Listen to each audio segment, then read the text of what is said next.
Gold, trusted gold buyers. మీరు తాకట్టు పెట్టిన బంగారాన్ని విడిపించి ఈ రోజు ఉన్న మార్కెట్ ధరకు కొనబడను.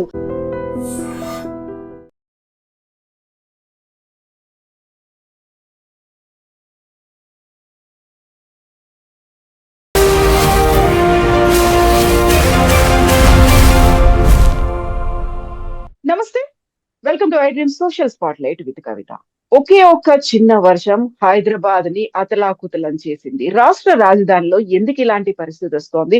ఎందుకని అంత ట్రాఫిక్ జామ్లు అవుతున్నాయి? మామూలు చిన్నపాటి వర్షానికి కూడా హైదరాబాద్ నగరం తట్టుకోలేకపోతోందా? ఎక్కడ లోపం జరుగుతోంది? చేయాల్సినటువంటి మార్పులు ఎక్కడున్నాయి? మనతో పాటుగా ఉన్నారు foundation for democratic reforms founder doctor Jayaprakash Narayana గారు. సార్ నమస్తే. నమస్తే కవిత. సార్, మనం ఎంత కాలం నుంచో ఎదురు చూస్తున్నాం, వర్షం రావాలి, వర్షాకాలం ఎప్పుడు వస్తుందా అనేటువంటి ఎదురు చూపులు. మనం చాలా ప్రిపేర్డ్ గా ఉన్నాము అనుకున్నాం, బట్ అసలు ప్రిపేర్డ్ గా లేము అనేది ఒకే ఒక్క చిన్న వర్షం చెప్పింది సార్. ఇంకా లాంగ్ వే టు గో. ఒక 3 months మనకు వర్షాలు అనేవి పడతాయి. వర్షం వచ్చింది అంటే ఒక నరకంలా ఉండేటువంటి పరిస్థితి ఎందుకు వచ్చింది సార్ హైదరాబాద్ లో? కవిత, మీరు చెప్పింది 100% వాస్తవం. హైదరాబాద్లో ఒక పక్కనేమో తినడానికి తాగడానికి నీళ్ళు లేక ప్రతి కాలనీలో ప్రతి బస్తీలో కటకట్లాడుతున్నారు. మరో పక్కన కొద్దిపాటి వర్షం వస్తే, ఋతుపవనాల్లో వర్షాకాలంలో వర్షం రాకుండా ఏమవుతుంది? వర్షం రావాలని కదా కోరుకునేది. ఇది బ్రహ్మాండమైన వర్షం నటిస్తున్నాం. ఆఫ్టర్ ఆల్ ఒక 2 గంటల్లో సగటున 35 మిల్లీమీటర్ల వర్షపాతం వచ్చింది. ఇది మామూలు వర్షపాతం. మనకి వర్షాకాలంలో మామూలు వర్షపాతం హైదరాబాద్ నగరంలోనే ప్రతి సంవత్సరం ఎంతకంటే ఎక్కువ వర్షం పడుతూ ఉంటుంది. అవును. ఉదాహరణకి 2022లో మనకి 100 మిల్లీమీటర్ల పైగా పడింది. 2020లో 200 మిల్లీమీటర్లు పడింది. అట్లాగే చాలా సంవత్సరాలు 240 మిల్లీమీటర్లు 220 మిల్లీమీటర్లు పడుతున్నది కొద్ది గంటల్లో. కాబట్టి 35 మిల్లీమీటర్ల సగటు వర్షపాతం వస్తే తట్టుకోలేకపోయినామని చెప్పంటే ఎంత అసమర్థంగా, ఎంత బాధ్యత లేకుండా, ఎంత అలసత్వంగా మన ప్రభుత్వ యంత్రాంగం ఉందో అర్థమవుతుంది. కొంచెం పరిశోధన మాటలు వాడతాను, కొంచెం ముళ్ళుగారితో పడవాలని చెప్పాను. హైదరాబాద్ నగరాన్ని మీరు తీసుకున్నట్టయితే 165 మిల్లీమీటర్ల వర్షపాతం కొద్ది గంటల్లో పడితే దానికి తగిన స్టామ్ వాటర్ డ్రైనేజ్ డిజైన్ చేశామని చెప్తున్నాను. 165. నిన్న పడ్డది సగటున 35. దానిలో 5వ వంతు. దాన్ని తట్టుకోలేకపోయిందని చెప్పంటే వర్షం కాదు ఇది. మన అసమర్థత, మన నిర్లక్ష్యం, మన అవినీతి, మనం ఏమాత్రం శ్రద్ధ లేకుండా పరిపాలన చేయడం. మనం అయినా కొన్ని తీర ప్రాంతంలో ఉన్నాము, లేకపోతే ఒక సాసర్లాగా నీళ్ళు డ్రైనేజ్ కానటువంటి ప్రాంతంలో ఉన్నామా? కాదు. చక్కగా ఎగురుతి ఎత్తుపల్లాలుండి పక్కనే మూసినది ఉన్నది. అంచేత మనకి కొద్దిపాటి ప్రయత్నం చేస్తే ప్రభుత్వ యంత్రాంగం, వాటర్ సప్లై బోర్డు కానీ వారి తగిన మద్దతును ప్రభుత్వం ఇవ్వడం కానీ చేస్తే చాలా తేలిక నీళ్ళు తీసిపోతుంది. ఇప్పుడే ఇట్లా ఉంటే రేపు పొద్దున నా 35 కాదు 150 మిల్లీమీటర్లు పడింది అనుకోండి, మామూలే, పెద్ద గొప్ప విషయం కాదు అది. నేను కొన్ని సందర్భాల్లో జిల్లాల్లో 350-400 మిల్లీమీటర్ల వర్షపాతం ఒక్క రోజు చూశాను. మరి దాన్ని తట్టుకోలేకపోయినట్టయితే నగరం ఏం చేస్తున్నట్టు?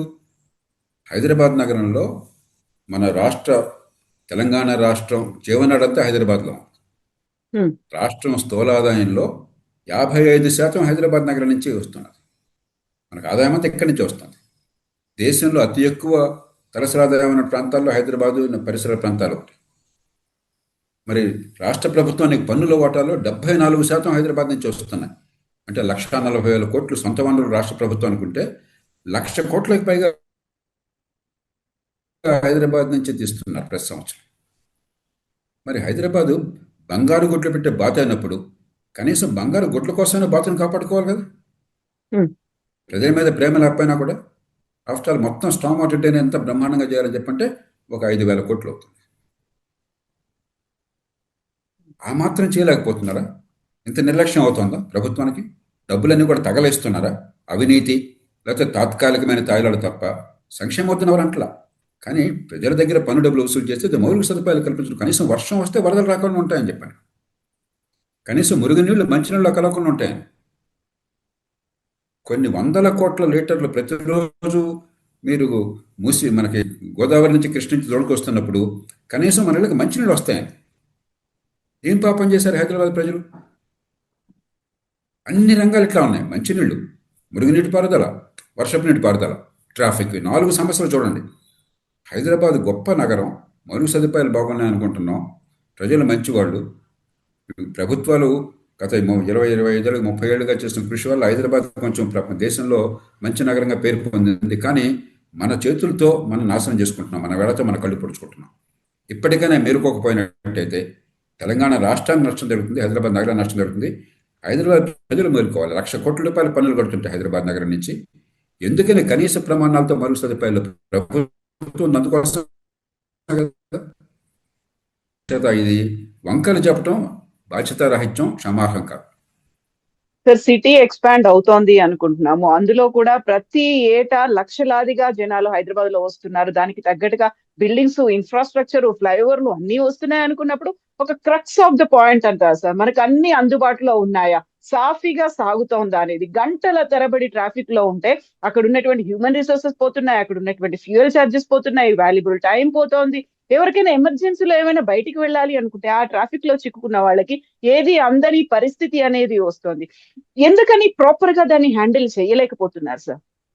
అంటే రాజకీయం దృష్టి అంతా కూడా కవిత, అర్జెంటుగా ఓటు ఎక్కడుంది, అర్జెంటుగా డబ్బుల సంపాదన ఎక్కడుంది.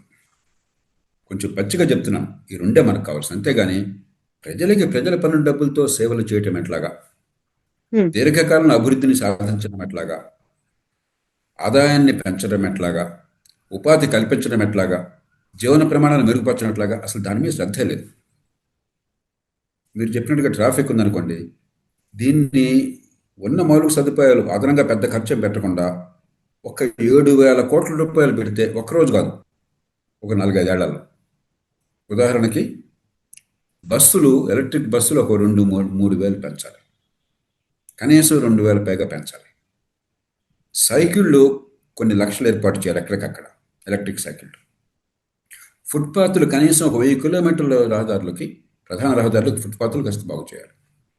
ఇంతవరకే లెక్కేస్తే మీరు కాస్త మెట్రోని, తర్వాత ఆర్టీసీని, ఎంఎంటీఎస్ని అనుసంధానం చేసి ఒకే అథారిటీ కింద ఒకే టికెట్తో పెట్టి first and last mile connectivity పెట్టి పబ్లిక్ ట్రాన్స్పోర్ట్ ఇంప్రూవ్ చేయాలంటే మొత్తం 7,000 కోట్లు అవుతుంది. ఒక 4-5 ఏళ్లలో ఏడాదికి 1,700-1,800 కోట్లు. అంటే ఏడాదికి 2 రోజుల పాటు తెలంగాణ ప్రభుత్వం పెట్టే ఖర్చు. రోజుకు 880 కోట్లు ఖర్చు పెడుతున్నారు. 74% ఆదాయం ఎక్కడి నుంచి వస్తుంది? నగరం నుంచి. 2 రోజుల ఖర్చు ఇక్కడ మౌలిక సదుపాయాల బాధ్యత కోసం పెట్టలేరా? అంటే ప్రభుత్వం పరిపాలన దోచేసుకోవడం కోసం, పెద్ద పెద్ద పథకాలు ప్రకటించి కమిషన్లు తినడం కోసం, లేకపోతే ప్రజల్ని మభ్యపెట్టి తాత్కాలికంగా తాయిలలిచ్చి ఓటు పొందడం కోసం తప్ప అసలు పరిపాలన అనేది పూర్తిగా నాశనం అయిపోయిందా? ఎక్కడున్నాం మనం? ఎవరినో అంటే అనవసరం. ఇంత పన్నులు కడుతున్న వాళ్ళు హైదరాబాద్ ప్రజలు అంటే గ్రామాలతో పోలిస్తే కాస్త కోస్త ఆలోచన ఉన్నాడు కదా, కష్టం అనుభవిస్తున్నాడు కదా. మనం నోరు తెరవకపోతే ఎట్లాగా, గొంతు ఒప్పకపోతే ఎట్లాగా? ఉదాహరణకి చిన్న చిన్న టెక్నాలజీ సొల్యూషన్స్, మనం రోజు టెక్నాలజీ గురించి బ్రహ్మాండంగా క్వాంటమ్ అంటాం, మరో పెద్ద పెద్ద మాటలు, అర్థం కాని మాటలు మాట్లాడతాం. ఈ వాడన జీపీఎస్ టెక్నాలజీతో చాలా సులువుగా హైదరాబాద్ నగరంలో ప్రతి చదరపు మీటర్ కాంటూర్ సర్వే చేయొచ్చు. అంటే ఎక్కడ ఎంత మిట్టపల్లి అట్లా ఉన్నాయని చెప్పాను. లండన్ నగరంలో 350 ఏళ్ల క్రితం ఈ కాంటూర్ సర్వే చేసి నగర నిర్మాణం చేశారు. నీరు ఎప్పుడు కూడా పల్లానికి ప్రవహిస్తుంది, నీరు పల్ల మెరుగు నిజం దేవుడు అంటారు. కాబట్టి వాడు దాన్ని గుర్తించి దాని ప్రకారమే ఇన్ఫ్రాస్ట్రక్చర్ అంతా కూడా ఏర్పాటు చేశారు.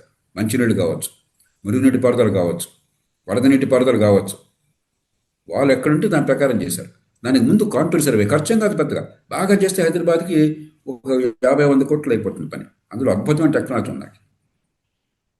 అట్లాగే మీరు కొత్తగా లేఅవుట్లు శాంక్షన్ చేసిన ఇందాక అన్నారు, కొత్తగా లేఅవుట్లు శాంక్షన్ చేస్తున్నప్పుడు కనీసం అసలు వరద నీటి పారుదల, మురుగునీటి పారుదల అవి ఎట్లా పోతాయి? ఆ ముంపు లేకుండా రేపు పొద్దున అక్కడ పాపం లక్షల రూపాయలు, కోట్లు ఖర్చు పెట్టి ఆ ఫ్లాట్లో లేకపోతే స్థలంలో కొనుక్కున్న వాళ్ళకి రేపు పొద్దున వాళ్ళు నాశనం కాకుండా కనీసం డ్రైనేజ్ సరిగ్గా ఉందో లేదో చూసుకుని ఆ కాంటూర్స్ చూసి దాని ప్రకారం మీరు అప్రూవల్ ఇవ్వరారా? మీరే కదా అప్రూవల్స్ ఇస్తుంది. ఈ లేఅవుట్లు కానీ లేదా బిల్డింగ్ కన్స్ట్రక్షన్ కానీ అంటే లంచాలు ఇస్తే అప్రూవల్ అయిపోతే పని అయిపోయినట్టేనా? అంచేత డబ్బులు కూడా కాదు, అసలు పాలన ప్రజల కోసం అన్న విషయాన్ని పూర్తిగా మర్చిపోయినారు. మనం పెద్ద పెద్ద విషయాలు దేశం గురించి మాట్లాడుతున్నాం. మన నగరాన్ని నరకంగా చేసుకుంటే ఇంకా దేశం గురించి మాట్లాడడం ఏంటి? వర్షం వస్తే, వరదలు వస్తే ఇంకా దేశం గురించి మాట్లాడదాం, ఇదే పరిపాలన, ఇదే దేశం. అంచేత మనం మేల్కోవాలి. నేను మీ ద్వారా హైదరాబాద్ ప్రజలందరికీ విజ్ఞప్తి చేస్తున్నాను, ఎవరిని కూర్చో మనం చేయక్కర్లా, మన కోసం మనం చేసుకుందాం. నిన్న అందరూ చెప్తున్నారు, మీరు చెప్తున్నారు, పావు గంట అరగంటలో వెళ్లాల్సిన ప్రయాణం 3:30 గంటలు 4 గంటలు పెట్టి నరకమైంది. ఆఫ్టర్ ఆల్ 35 మిల్లీమీటర్ల వర్షపాతం, అంటే ఒక అంగుళంన్నర కూడా లేదు వర్షపాతం. దానికి ఇంత కుదేలైపోయినట్టయితే వర్షాకాలంలో వర్షం లేక అలమటిస్తున్న నగరంలో ఎంత దారుణం ఇది. ఒక పక్క ఏమో మనం కార్ పూలింగ్ అంటున్నాం, ఇంకో పక్క ఏమో ఎలక్ట్రిక్ వెహికల్స్ వైపు వెళ్ళండి అనుకుంటున్నాం. గంటలు గంటలు అక్కడ ట్రాఫిక్ జామ్ లో ఉంటుంది.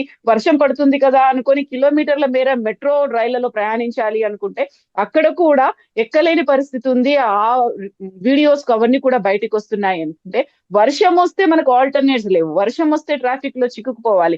ఇలా కాకుండా ఉండాలి అంటే మనకు ఒక పక్కన న్యూస్ కనిపిస్తుంది, వెరీ రీసెంట్ గా ఆక్షన్ లో 1 ఎకరా 273 కోట్లు పోయింది అదే హైదరాబాద్ నగరంలో. హ్యాపెనింగ్ హైదరాబాద్ అంటున్నాం, రైజింగ్ అంటున్నాము, మహానగరంగా మారింది అనుకుంటున్నాము. ఒకవైపు చూస్తే ఇలాంటి దుర్భరమైనటువంటి పరిస్థితి ఎందుకు ఉంది సార్? అందుకని ఇప్పుడు మనకి కాగితమే ప్రణాళికలు ఉన్నాయి. ఉదాహరణకి ముంబై నగరం 70 మిల్లీమీటర్లు ఒక గంటకు వర్షం వచ్చినా కూడా ఇబ్బంది లేకుండా పెట్టారు.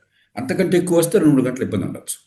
ముంబై మనకంటే కష్టమైన నగరం, ఎందుకని సముద్రం ఉంది. సముద్రం ఆటుపోట్లను బట్టి సముద్రం హైట్ అయ్యేటప్పుడు మనకు వర్షాలు వచ్చినాయి, డ్రైనేజ్ కూడా ఉండదు.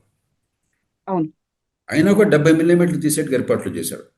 మనకి పుష్కలంగా ఇక్కడి నుంచి మూసిలోకి వెళ్ళిపోతాయి ఎత్తుపల్లాల్లో, అక్కడి నుంచి కృష్ణకి వెళ్ళిపోతాయి. 35 మిల్లీమీటర్లు మనం హ్యాండిల్ చేయలేకపోతున్నాం. కాగితం మీద 125 మిల్లీమీటర్ల వర్షపాతాన్ని హ్యాండిల్ చేసేటువంటి ఏర్పాటు ఉందని చెప్తున్నాం మనం. అంచేత అసలు ఇంజనీరింగ్లో పనుల పర్యవేక్షణ కానీ కనీసమైన జవాబుదారితనం కానీ లేకుండా పోయింది. అంతా కేంద్రీకరించారు. ఏం జరుగుతుందో దేవుడికి ఎరుక. ఎవరో రాజకీయంగానో మరో రకంగానో వాళ్ళు చెప్పిన వాళ్ళకి ఫలానా పనులు కేటాయించాలని తప్పితే మనం అసలు ప్రజలకి పెట్టిన ఖర్చు వల్ల ఫలితం వస్తుందా? ఇప్పుడు డ్రైనేజ్ వరద నీటి పారుదల ఉందనుకోండి, 90% బ్రహ్మాండంగా చేసిన ఒక్కచోట అడ్డుపడింది అనుకోండి, మొత్తం వరదలైపోతుంది. ఏ ఒక్క చోట బాటిల్ నెక్ ఉండకూడదు. మనకు అది లెక్కే లేదు కదా. కాంట్రాక్టర్ కోసం పని జరిగిందో చూడడమే తప్పితే అసలు మన ప్రయోజనం కోసం పని జరిగిందని ఆలోచన లేదు కదా. ప్రపంచం అంతా కూడా ఏ నగరమైనా కూడా అక్కడ ఏ ప్రమాణాల ప్రకారం చేస్తే ప్రమాణాల ప్రకారం పని జరుగుతుంది. అక్కడ న్యూయార్క్ నగరంలో గంటకి, అది కూడా తీర ప్రాంతంలో ఉండదు కాబట్టి పెద్ద వర్షం వచ్చి అక్కడ హైట్ ఉంటే చాలా కష్టం. అయినా కూడా 50 మిల్లీమీటర్లకు పై వరకు ఒక గంటలో వస్తే దాన్ని ఏ ఇబ్బంది లేకుండా వాళ్ళు పంపించగలుగుతారు. అసలు అక్కడ నీళ్ళు నిలిచే సమస్య లేదు. అంతకు మించి వస్తే కొంతసేపు నీళ్ళు నిలుస్తాయి అంతే. మనకి 10 మిల్లీమీటర్ల వర్షం వస్తే చాలా ప్రాంతాల్లో ఆగిపోతుంది ట్రాఫిక్. చుట్టుపక్కల ఒక్క చోట ఒక్క చుక్క కనిపించదు. ఆ రోడ్డు అసలు కనీస ప్రమాణాలు ఏం చేయాలి? రోడ్డు మనకి ఎప్పుడు కూడా మధ్యలో ఎత్తు ఉండాలి, బర్మ్స్కి వచ్చేసరికి కిందకి వెళ్ళాలి, రోడ్డుకు 2 పక్కల డ్రైన్ ఉండాలి. మనకు రోడ్డు మధ్యలో పల్లంగా ఎట్లా ఉంటుంది? ఇంజనీరింగ్ కూడా తెలియని నాలాంటి పామరుడికి కూడా ఈ విషయం అర్థమవుతుంది. తారు రోడ్డు మీద నీళ్లు నిలిస్తే ఆ రోడ్డు నాశనం అయినట్టు లెక్క. ఎన్ని చోట్ల చూడండి, కొద్దిపాటి చినుకులు పడితే నీళ్లు రోడ్డు మీద ఎంత ఆగిపోతుందో చూడండి మీరు. కాబట్టి అసలు ఒక 30-40 ఏళ్ల క్రితం, 50 ఏళ్ల క్రితం, 60 ఏళ్ల క్రితం డబ్బులు పెద్దగా లేకపోయినా కూడా, టెక్నాలజీ పెద్దగా ఆధునిక టెక్నాలజీ లేకపోయినా కూడా పని మీద పర్యవేక్షణ ఉండేది, పట్టుండేది. ఇప్పుడు మొత్తం పోయింది. కాంట్రాక్టులు, కమిషన్లు గొడవ తప్పితే, ఆర్భాటం తప్పితే పనిని పర్యవేక్షించడం కానీ, ఇంజనీరింగ్ ప్రమాణాల ప్రకారం పనిచేయించడం కానీ, వనరులు సద్వినియోగం చేయడం కానీ పూర్తిగా ఆగిపోయింది. ఆర్భాటంగా పథకాలు ప్రకటించినా అమలు కావట్లా. గార్బేజ్ క్లీనర్స్ చూడండి హైదరాబాద్లో, మీకు గుర్తుందో లేదో, డ్రై గార్బేజ్ వేరు, వెట్ గార్బేజ్ వేరు, డిస్పోజబుల్ వేరు, ఇవన్నీ చెప్పారు. 2 రకాల బిన్స్ ఇచ్చారు మనకు. మా ఇంట్లో కూడా 3 బిన్స్ పెట్టారు. కొంతకాలం పోయాక మానేశారు. ఏమిటని పడితే మనం ఏం చేసినా మళ్ళీ అక్కడ ఆ బిన్లో వాళ్ళ క్యాన్, వాళ్ళ బండి వస్తుంది మున్సిపాలిటీ వాళ్ళది, దానిలో అన్నీ కలిపేస్తున్నారని నేను చెప్పారు. ఇంత మాత్రం మీరు పట్టించుకోలేరా? ఇంత చిన్న పని చేయలేరా? నగరం నరకం అవుతుంటే ఆర్భాటాలను ప్రచారానికి ఉన్నది పనిలో కొద్దిపాటి కూడా కనిపించట్లేదు. ఇవన్నీ పెద్ద విషయాలు కాదు. సమాజాన్ని విశ్వాసంలో తీసుకుని మనల్ని భాగస్వాములుగా చేసి మనకు నమ్మకాన్ని కలిగించితే ఏ వార్డుకు ఆ వార్డు, ఎక్కడికక్కడ సమస్యలు ఉంటే పరిష్కారం చేసి ఏర్పాటు చేస్తే జనం కలిసి వస్తారు. అసలు ప్రయత్నమే లేదు. మన పెద్దానికి పిటిషన్లు పెట్టి వాడు కాళ్ళు పట్టుకునేవాడుగా తయారైపోయింది తప్పితే పన్నులు కడుతున్నాం. 1,00,000 కోట్ల రూపాయలు హైదరాబాద్ నగరం నుంచి ప్రతి సంవత్సరం పన్నులు వెళ్తున్నాయి ప్రభుత్వానికి. కనీసం 10,000 కోట్లు 12,000 కోట్ల పన్నులు అడగాలి కదా మౌలికమైన విషయాలకి. మీ పెద్ద విషయాలు అడగట్లా, ప్రభుత్వం నుంచి ఏమి యాచించట్లా. మా పన్నుల డబ్బులతో మా ఉమ్మడి పనులు కావాలని కోరుతున్నాం. ఆ కోరిక ప్రజల నుంచి ప్రస్ఫుటంగా రావట్లేదు. అందుకని యువత, మరి ఐటీ సెక్టర్లో ఉన్నవాళ్ళు, మరి ఇక్కడ ఉన్న పరిశ్రమలో ఉన్న కార్మికులు, విద్యార్థులు, మహిళలు, ప్రతి వార్డు నుంచి కూడా మనం గొంతు విప్పాలి. దానికి ఒక మార్గాన్ని ఏర్పరచాలి. మనందరం కలిసి ఈ ప్రజల గొంతు ప్రతిఫలించేట్టుగా ఒక ఉద్యమ రీతిలో ట్రాఫిక్ కావచ్చు, మంచినీళ్ళు కావచ్చు. మంచినీళ్ళు మీకు 200 కోట్ల లీటర్లకు పైగా 217 కోట్ల లీటర్లు కేవలం గోదావరి, కృష్ణ నుంచి నీళ్ళు వస్తున్నాయి. ప్రపంచంలో ఏ మహానగరానికి 2 పెద్ద నదులు అండలేదు. కానీ హైదరాబాద్ నగరంలో ఇప్పుడు నిన్న వర్షం వచ్చినా కూడా మీరు ఎవరినైనా కనుక్కోండి కవిత గారు, ప్రతి కాలనీల్లో మంచినీళ్ళ కటకట. నేనున్నటువంటి పాషాకోట్తో సహా, నేను పంజగుట్టలో ముఖ్యమంత్రి గారి నివాస కార్యాలయానికి 100 మీటర్ల దూరంలో ఉన్నాను, ఇక్కడితో సహా. ఆ నీళ్ళు ఏమవుతున్నాయి? అవన్నీ వరద నీళ్ళలాగా వెళ్ళిపోతున్నాయి, ఇళ్ళకి రాకుండా మూసిలోకి వెళ్ళిపోతున్నాయి. అరే, ఇంత ఖర్చు పెట్టి ఇన్ని వేల కోట్లతో మన పథకాలు చేసాం, ఇన్ని వేల కోట్లతో పంపింగ్ చేస్తున్నాం. ఆ నీళ్ళు కనీసం వీళ్ళకి మంచినీళ్ళు చేరాలి కదా. పట్టించుకుని రాజుడున్నారా? సిగ్గుపడుతున్నారా ఏమన్నా? మీరు వాటర్ సప్లై బోర్డుని మంచినీళ్ళ ట్యాంకర్ పంపించండి, డబ్బులు కడతామంటే మాకు రావట్లే. ఇక్కడ ఏమిటి అని ఫోన్ చేస్తే 521 వెయిటింగ్ ఉందండి ఒక్క ప్రాంతంలో అని చెప్పేది. బంజారా హిల్స్లో ఉన్నటువంటి ఈ వాటర్ సప్లై బోర్డు వాళ్ళ ఆఫీస్ దగ్గరే 521 వెయిటింగ్ లిస్ట్ ఉందండి. 3 రోజుల తర్వాత ఎప్పుడు వస్తుంది మీకు అని చెప్పన్నారు. మంచినీళ్ళు తాగడానికి నీళ్ళు లేకపోతే ఇన్ని నీళ్ళు, పోనీ నీళ్ళు లేవండి హైదరాబాద్ నగరానికి, అసలు నీళ్ళు మనం ఎడర్లో ఉన్నాము, మమ్మల్ని ఏం చేయమంటారు, మేము దేవుళ్ళం కదా అంటే నేను అర్థం చేసుకోగలను. అరే, 220 కోట్ల లీటర్లు మీరు అక్కడి నుంచి పంపు చేస్తున్నారు రోజు. ఎక్కడికి పోతున్నాయి నీళ్ళు? ఆ నీళ్ళు మనకు అంతే ఏర్పాటు చేయకపోతే మీరు ఎందుకు తగలట్టి డబ్బంతా? మా డబ్బులు ప్రజల డబ్బు కదా, ఇది తగలబెట్టడం ఎవరి కోసం చెప్పని ఈ ప్రశ్న ప్రజల నుంచి రావాలి.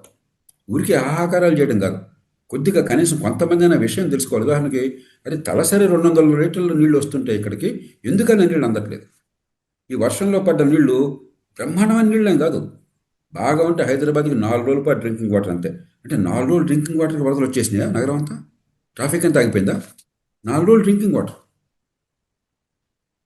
అంచేత ఒక పక్కనేమో నగరాలు మనకి ఆయుధ పట్టు అంటున్నాం, మహానగరాలు కావాలంటున్నాం, మెగా సిటీలు అంటున్నాం, సింగపూర్ గురించి రోజు మాట్లాడతాం, టోక్యో గురించి రోజు మాట్లాడతాం, షాంఘై గురించి రోజు మాట్లాడతాం. అరే ఏదేం వద్దాయా? ఈ కనీసం పనులు చేయండి. మంచినీళ్ళు, మురుగునీటి పారుదల, వరద నీటి పారుదల, ట్రాఫిక్, ఈ 4 చేయండి సార్. మిగతా జనం చూసుకుంటారు. చదువు ఎట్లాగో మీరు ఇవ్వట్లేదు, వదిలేసుకున్నారు. ఆరోగ్యం అట్లాగో మీరు సరిగ్గా అందించట్లేదు, వదిలేసుకున్నారు. చట్టబద్ధ పాలన ఎట్లాగో లేదు, అది వదిలేసుకున్నాం. ఈ 4 కూడా చేయలేరు. ఇంకెందుకు పన్నులు వసూలు చేయటం? ఇంకా ప్రభుత్వాలు ఎందుకు తగలట్నా? సార్, నిన్న ట్రాఫిక్ జామ్ తో పాటుగా ఓల్డ్ సిటీలో పడ్డటువంటి వర్షానికి కరెంటు వైర్లు తెగిపడ్డాయి, 2 చనిపోయారు అనేది అదొకటి. అయితే ఇప్పుడు మళ్ళీ నెక్స్ట్ మ్యాన్ హోల్స్ తెరిచి పెడతారా, లేకపోతే నాలాలు ఓపెన్ అయిపోతాయా, పొంగి పొర్లుతాయా, అదొక సమస్య ఉంది. మళ్ళీ స్కూల్స్ స్టార్ట్ అవుతున్నాయి, చిన్నపిల్లల్ని కాపాడుకోవాల్సినటువంటి అవసరం ఉంది. ఎక్కడ ఏమవుతుందో తెలియనటువంటి గుంతలు కూడా మళ్ళీ మనల్ని అలా నోరు తెరుచుకొని ఉన్నాయి. ఇలాంటి వార్తలన్నీ కూడా వస్తుంటాయి. ఈసారి అలాంటివి లేకుండా ఉండాలి అంటే, కనీసం ఇప్పుడైనా జాగ్రత్త పడాలి అంటే, when is the right time sir? అసలు మీరు అన్నట్టుగా అన్ని ఒకదాంతో ముడిపడ్డాయి. డ్రైనేజ్ లేకపోతే ఎలక్ట్రిసిటీ కొన్ని సందర్భాలు దెబ్బతింటుంది. అలాగే కేబుల్స్ దెబ్బతింటాయి. అండర్ గ్రౌండ్ కేబుల్స్ ఉంటే ఏమన్నా, ఇంటర్నెట్ కావచ్చు, మరొకటి కావచ్చు, స్ట్రీమింగ్ ప్లాట్ఫామ్స్ కావచ్చు, కేబుల్స్ దెబ్బతింటాయి. అట్లాగే వర్షపు నీళ్లు డ్రైనేజ్ సరిగ్గా లేకపోతే స్టామ్ వాటర్ డ్రైన్స్, సివరేజ్ 2 కలిసిపోతాయి. అయితే మంచినీళ్ళవి సివరేజ్ 2 కలిసిపోతాయి. అట్లాగే ప్రతిదానికి లింక్ ఉన్నది. ట్రాఫిక్ ఎలాగో మనం చూస్తున్నాం, వర్షం వస్తే ట్రాఫిక్ ఇబ్బంది మరొకటి. అంచేత సమగ్రంగా ప్రణాళికలు ఉన్నాయి, కానీ అమలు చేయాలి, వనరులు కేటాయించాలి, సమర్థంగా అమలు చేయాలి, వేగంగా అమలు చేయాలి. అందులో ఊరికే అరగట్లా మనం. ఇది బంగారు గుడ్లు పెట్టే బాతు హైదరాబాద్. దీన్ని కూడా కాపాడుకోలేకపోతే, దీని ప్రతిష్ట కూడా పోతే, దీని బ్రాండ్ ఇమేజ్ కూడా పోతే, ఇక్కడ కూడా పెట్టుబడులు, ఉపాధి కల్పన ఆగిపోతే, ఇక్కడి నుంచి ఆదాయం తగ్గిపోతే ప్రభుత్వం దివాలా తీస్తుంది. కనీసం అందుకోసమే చేయాలి కదా. మీరేమన్నా తినాలన్నా కూడా నగరాన్ని కాపాడుకోవాలి కదా. ఆపద్ధర్మంగా చేయాలి. Yes sir, thank you so much sir. Thank you sir.